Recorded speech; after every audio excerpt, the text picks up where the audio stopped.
Okay, so today I want to talk to you about planters and hanging baskets, how to keep them looking nice all season long. I know all of us have looked around, and sometimes in the middle of summer, you'll look at somebody's backyard and the flowers and the hanging baskets and their planters just look amazing. And then sometimes you look back at yours and like, what happened?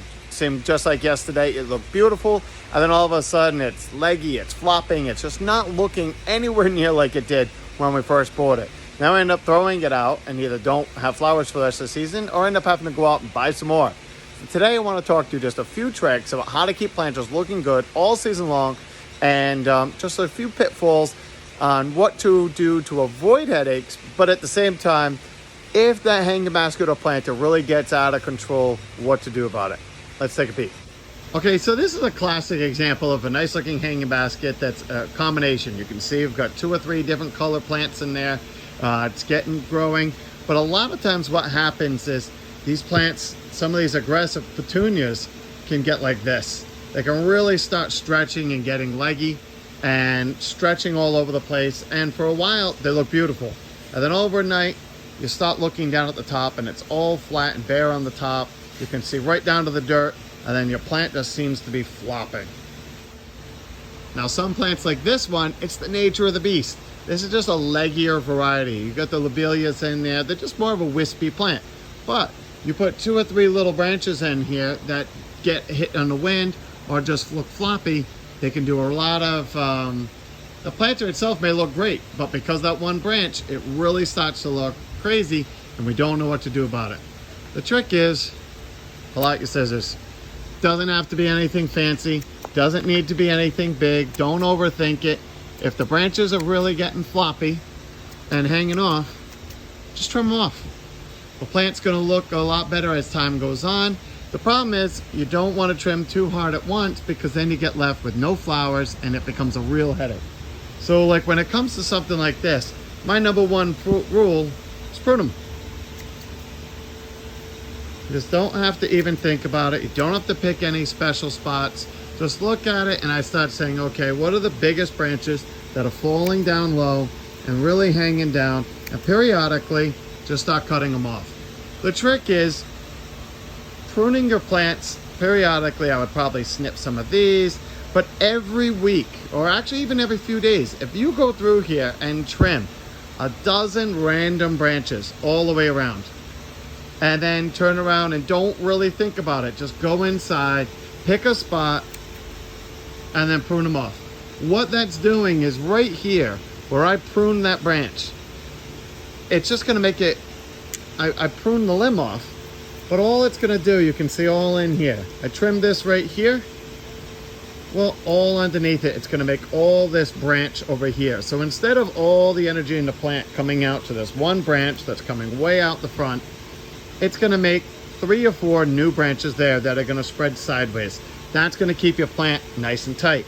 Then at the same time, each one of those new stems that branch and come off on the sides, it's going to make them all produce more flowers.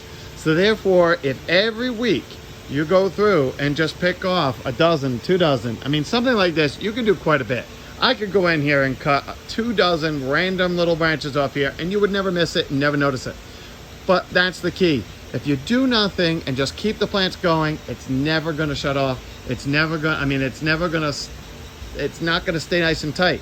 But by constantly pinching random branches, the plant just keeps branching, it keeps getting tight, it keeps the top nice and full. That's step 1.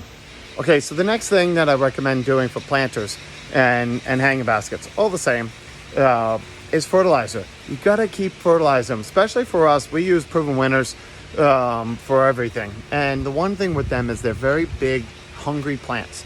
And so a lot of us, when a plant looks nice and small when we got it and it was tight, they feed it a small amount. But at the same time, a month later, the plant is 2 to 3 times the size and they're still feeding the same amount. I like granular fertilizers. I will put an Osmocote or Nutricote or some other kind of granular fertilizer in the planters just to get some nice constant feed. But I am a big fan of the liquids like a Miracle Grow. If you're organic, you can use any organic all-purpose fertilizer. I find most of them don't need a whole lot, nothing really special. The key is, but they need it. and they need it on a regular basis. So you have to get out there and give them food on a regular basis, or they just get hungry. Then the stems get weak and they stop holding up in the wind, or they stop producing flowers. Back in the day, you used to have to deadhead, and that means pinching the flower stem and the bud right off. Normally, flowers is the way for a plant to produce seed. When a plant goes to seed, it's the end of its life cycle. Well, a plant's whole life is to build and produce seed, and makes flowers so that it can produce seed. We want it for the flowers. So it used to be you had to pinch off all the dead flowers to stop it from going to seed, and that would trick the plant into making more flowers. That's not the case with most of the improved plants. They're sterile, they don't go to seed. So we don't have to pinch anymore to get it. So we get these big, beautiful planters, and the next thing you know, they really stop flopping, they stop producing flowers, and that's between pinching and pruning are the two biggest things you can do. The third thing is making sure you're keeping the plant in the right place. Don't take a full shade plant and throw it in the sun, and vice versa.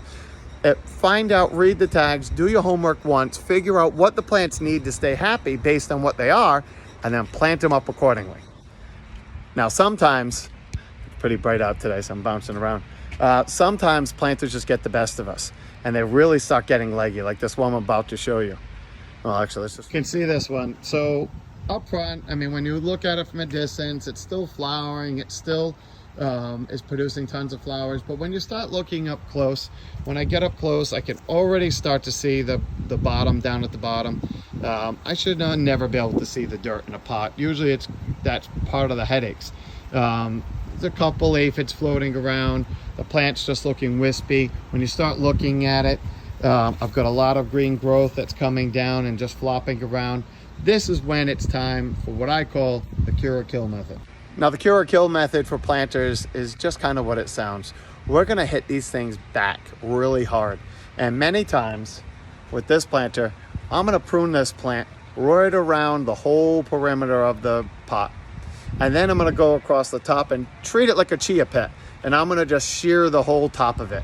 And it's gonna do the same principle that we were talking about, those little flower pots. We're gonna go through and just trim that right off. It's gonna stimulate all sorts of new growth. So for a couple of weeks, it's not gonna look that great. But by hitting it with something like a Captain Jack's, if there was a few insects on there, if the plant was hungry, we just do it all at once. Prune the whole thing back, give it a good steep haircut, give it a dose of fertilizer, spray it down with an insecticide to make sure that whatever insects were on there were gone. By pruning it hard, you're actually physically removing the insects. And that's the key half the time. Sometimes you just need to give these things a good haircut, and then that's it. Put it back to correction, and within 2 weeks, it says thank you. No reason to have thrown that out. So I'm gonna go ahead and prune this real quick, and I'm gonna show you what it looks like when I'm done.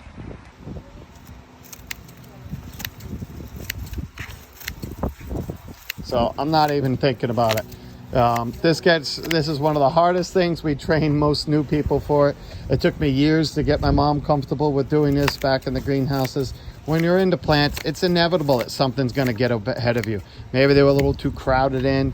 Maybe they were left in a humid greenhouse too long. There's a million things that can happen. Now, this is truly a cure or kill method, because look at that. I just trimmed it all off. But then that's not all we're gonna do. See, the problem is we still have all these stems that were never touched.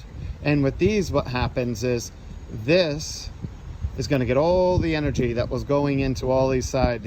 All these little branches are gonna start trying to produce buds and starting to branch. And what's gonna happen is over the first week or two, all this is just gonna start filling in, and it's gonna make a nice tight planter.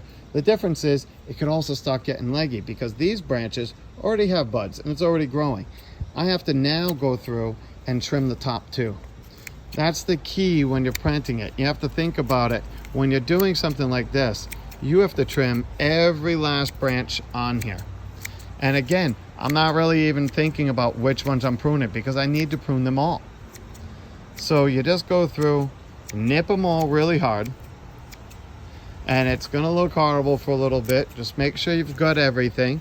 You can see these are little branches that sneak because they're coming flat. Like this one here is coming flat. Again, this will start getting energy fast and really start growing straight. So I wanna make sure to get them all.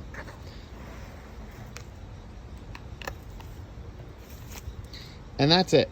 This planter now does not look like much, But by giving this plant what little bit of, there was a few aphids on there, but not enough to hurt anything, but enough that when I was touching it, I knew they were there. So now I'm gonna spray this down, give it, ideally, I like a systemic insecticide. I know a lot of people like going for the natural, but there are certain insects like aphids that are just noxious. So I'll actually sprinkle a little systemic insecticide into this so it gets into the tissues. These are not pollinator plants. I'm not being visited by bees or anything on these. And so I'm not really worried about any of that for these. I just want to clean it up and make sure that the insects are gone so I don't have to continue to use it. So if I hit it down with a light dose of insecticide now and give it a good dose of fertilizer and keep the fertilizer on it, that planter will look amazing in 2 weeks. Okay, so just remember, those are the basics as far as keeping planters and hanging baskets healthy, but they're tougher than you think. It is better to do small pruning on a regular basis, and don't overthink what you prune off. They're gonna bounce back at this time of year. It's summertime, things are growing fast. If you're getting the fertilizer in the right light conditions, and finally the last thing that kills them is too much or too little water. Remember that most of us, when the heat starts kicking in, too much water is not always the problem. It's usually we get distracted and they keep wilting. Every time a plant has to wilt, it deprives its nutrients and water from the plant, and it aborts leaves and buds and starts like getting in defense mode, trying to just survive. So try not to let it dry out too far, but at the same time, don't keep it moist all the time. Most plants want to dry out pretty well in between waterings, and then stick your finger in the soil. If it's dry an inch or so down, give it a drink. If it is going to be 80 degrees, 85 degrees and windy and they're in full sun, you're probably going to be watering that plant every day. But it's still better to watch it, because in this humidity, if you're giving it too much water, it's going to rot. And you're going to look at the plant and you're going to just see all these rotted leaves on the inside. Probably too much water. So that's it. Let it dry out. Take care of it. Fertilize it. Water it. And it should be good to go.